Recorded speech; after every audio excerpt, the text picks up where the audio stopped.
जय जोहार दोस्तों, स्वागत है आप सबका। आज से छत्तीसगढ़ पुलिस भर्ती परीक्षा से रिलेटेड सामान्य अध्ययन के प्रैक्टिस सेट की शुरुआत करने जा रहे हैं। तो देखिएगा, हमारा पहला सवाल है, प्राचीन छत्तीसगढ़ के पांडव वंश के निम्नलिखित में से किस शासक ने कोसलाधिपति की उपाधि धारण की थी? तो राइट आंसर हो जाएगा ऑप्शन नंबर ए, तीवरदेव। ठीक है, पांडव वंश का शासक था तीवरदेव, जिसने कोसलाधिपति की उपाधि धारण की थी। इसके अलावा याद रखिएगा दोस्तों, पृथ्वीदेव प्रथम,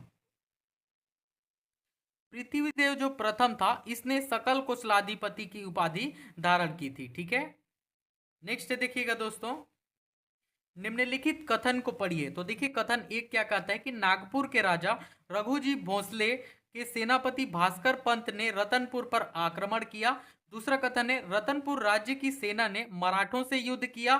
तीसरा कथन है, रतनपुर का राजा युद्ध करते हुए मर गए। तो देखिएगा दोस्तों कि ये कथन तो नहीं होगा और ये भी नहीं होगा, यानी इसका जो राइट आंसर होगा वो ये राइट आंसर हो जाएगा। ठीक है, नागपुर के राजा जो रघुजी भोसले थे, इनके सेनापति कौन थे? भास्कर पंत। इन्होंने रतनपुर पर आक्रमण किया था। ठीक है, केवल एक सही है, ऑप्शन नंबर डी।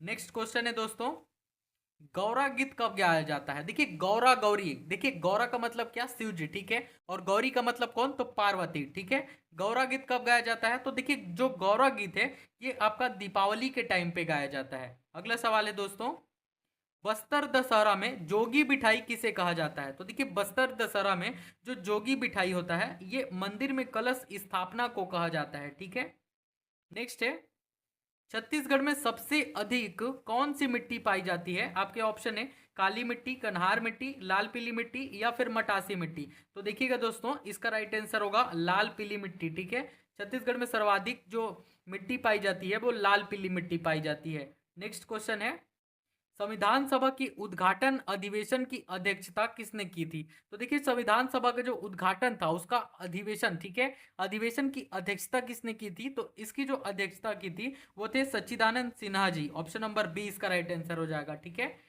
अगला सवाल है दोस्तों, भारतीय संघ में किसी राज्य को सम्मिलित करने का अधिकार किसे है? तो देखिए, भारतीय संघ में अगर किसी राज्य को सम्मिलित करना है, ठीक है, तो इसका अधिकार किसे है? संसद को है। ऑप्शन नंबर सी इसका राइट आंसर हो जाएगा। नेक्स्ट देखेंगे, राष्ट्रपति अपनी क्षमादान शक्ति का प्रयोग निम्नलिखित में से किस प्रकार के दंड के मामले में कर सकता है? आपके ऑप्शन है मृत्युदंड, तो देखिए मृत्युदंड के मामले में कर सकता है, सैनिक अदालत द्वारा दिए गए दंड, इस पर भी कर सकता है, ऐसे मामले में दिए गए दंड पर जो संघीय कार्यपालिका के क्षेत्राधिकार के अंतर्गत आते हैं, ऐसे मामले में भी। ठीक है, यानी इस सवाल का जो राइट आंसर होगा वो ऑप्शन नंबर डी हो जाएगा, उपरोक्त सभी। नेक्स्ट है, भारत के संविधान के अनुच्छेद 75(3) के अनुसार मंत्रिपरिषद निम्नलिखित में से किसके प्रति सामूहिक रूप से जिम्मेदार होते हैं? आपके ऑप्शन है राष्ट्रपति, संसद, लोकसभा या फिर राज्यसभा। तो देखिएगा दोस्तों, इसका जो राइट आंसर हो जाएगा वो ऑप्शन नंबर सी, लोकसभा। ठीक है, भारत के संविधान के अनुच्छेद 75(3) के अनुसार मंत्रिपरिषद जो होते हैं वो सामूहिक रूप से लोकसभा के प्रति क्या होते हैं? जिम्मेदार होते हैं। नेक्स्ट देखिएगा, 42वें संविधान संशोधन द्वारा समवर्ती सूची में जोड़ा गया है। क्या जोड़ा गया 42वें संविधान द्वारा समवर्ती सूची में? तो याद रखिएगा, जनसंख्या नियंत्रण, ऑप्शन नंबर ए। अगला सवाल है दोस्तों, धरातल के सर्वाधिक भाग पर निम्नलिखित में से किस प्रकार के चट्टान का विस्तार पाया जाता है? तो राइट आंसर हो जाएगा अवसादी चट्टान का विस्तार पाया जाता है धरातल के सर्वाधिक भाग पर। ठीक है, नेक्स्ट है, मुगल काल शासकों में किस शासक का काल को चित्रकारी का स्वर्ण काल कहा जाता है? तो देखिए, मुगल कालीन शासकों में से, ठीक है, जो जो जहांगीर का काल था, ऑप्शन नंबर बी, इसके काल को चित्रकारी का स्वर्ण काल कहा जाता है। ठीक है, और याद रखिएगा, जो जहांगीर था इसका काल, शासन काल कब से कब तक था? तो 1605 से लेकर 1627। ठीक है, नेक्स्ट क्वेश्चन देखेंगे दोस्तों, सारनाथ में बुद्ध का प्रथम प्रवचन कहलाता है। आपके ऑप्शन है महाभिनिष्क्रमण, महापरिनिर्वाण, महामस्तकाभिषेक या फिर धर्म चक्र परिवर्तन। तो राइट आंसर हो जाएगा ऑप्शन नंबर डी, धर्म चक्र परिवर्तन कहलाता है। ठीक है, सारनाथ में बुद्ध का जो प्रथम वचन था वो धर्म चक्र परिवर्तन कहलाता है। इसके अलावा याद रखिएगा, महाभिनिष्क्रमण जो होता है ये क्या है? गृह त्याग, महात्मा बुद्ध का गृह त्याग। ठीक है, इसके अलावा क्या है? महापरिनिर्वाण, तो महापरिनिर्वाण यानी कि देह त्याग।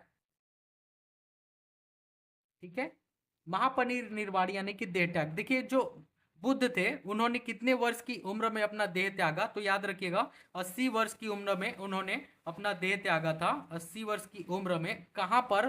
तो कुशीनगर। कुशीनगर कहां पड़ता है? तो ये आपका पड़ता है आपका यूपी में, ठीक है, उत्तर प्रदेश। अगला सवाल है दोस्तों, शेरशाह के भू राजस्व व्यवस्था के संदर्भ में क्या सही नहीं है पूछा है, ठीक है। ऑप्शन है कि भू सर्वेक्षण के आधार पर एक रजिस्टर खसरा खतौनी तैयार किया गया, तो हाँ तैयार किया गया था, ठीक है।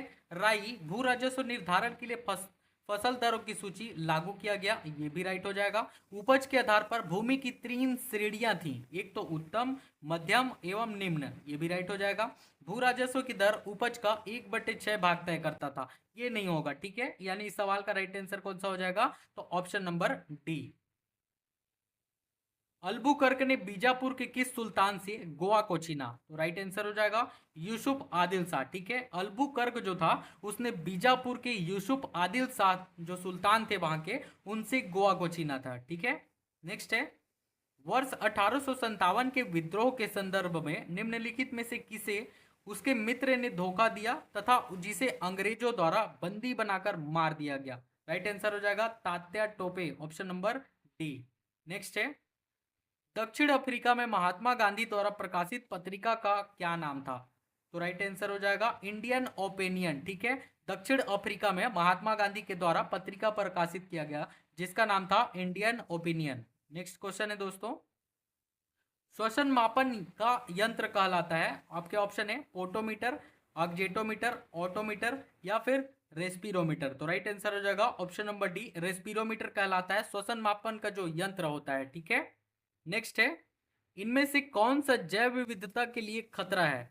आपके ऑप्शन है भंगुर परितंत्र जैसे कि मैंग्रोव और नम भूमि, ये खतरा नहीं है, ठीक है। इसके बाद क्या है, हिमालय में आगम्य अवयास, ये भी खतरा नहीं है। प्राकृतिक आवासों और वनस्पति का विनाश तथा झूम खेती, ये खतरा है, ठीक है। आरक्षित जीवमंडल बनाना, ये भी खतरा नहीं है। यानी इस सवाल का राइट आंसर हो जाएगा ऑप्शन नंबर सी। इनमें से कौन सा जैव विविधता के लिए खतरा है? तो राइट आंसर होगा प्राकृतिक आवासों और वनस्पति का विनाश तथा झूम खेती। नेक्स्ट है, महिलाओं की 400 मीटर स्पर्धा में पेरिस ओलंपिक 2024 के लिए किसने क्वालिफाई किया? तो राइट आंसर हो जाएगा किरण पहल ने किया, ठीक है। नेक्स्ट देखेंगे दोस्तों, भारत और इंग्लैंड के बीच 2024 T20 विश्व कप सेमीफाइनल किसने जीता? किसने जीता? तो भारत ने जीता, तभी तो भारत फाइनल, देखिए फाइनल सेमीफाइनल दोनों ही किसने जीता? भारत ने जीता, ठीक है। और सेमीफाइनल पूछा है तो सेमीफाइनल में आपको बता दूं कि इंग्लैंड को कितने रनों से हराया? तो 68 रन से। भारत ने 68 रन से इंग्लैंड को हराकर जीत अपने नाम किया था। नेक्स्ट देखेंगे दोस्तों, जल जगार अभियान की शुरुआत किस जिले से की गई? बहुत ही ज्यादा इंपॉर्टेंट क्वेश्चन है। देखिए जल जगार जो अभियान है इसकी शुरुआत किया गया थुहा से, ठीक है। अब थुहा कहाँ है बोलेंगे तो ये आपका धमतरी जिले में स्थित है थुहा। नेक्स्ट क्वेश्चन है दोस्तों, छत्तीसगढ़ के किस जिले में गिद्धों के संरक्षण के लिए गिद्ध मित्र नियुक्त किए गए हैं? तो राइट आंसर हो जाएगा बीजापुर में। नेक्स्ट है, देश का सबसे बड़ा ग्लास ब्रिज राज्य के किस स्थान पर बनाया जाएगा? तो देखिए देश का जो सबसे बड़ा ग्लास ब्रिज बनेगा ये चित्रकूट पर बनेगा, और चित्रकूट कहाँ है? तो ये आपका बस्तर में है, ठीक है। आई होप दोस्तों आपको वीडियो पसंद आया होगा, तो प्लीज वीडियो को लाइक करें, और यदि आपको इसका पीडीएफ चाहिए तो स्क्रीन पर जो बारकोड दिख रहा है उसे स्कैन करके 5 रुपये पेमेंट करें और मुझे स्क्रीनशॉट इस नंबर पर भेज दें, आपको पीडीएफ मिल जाएगा। Thank you.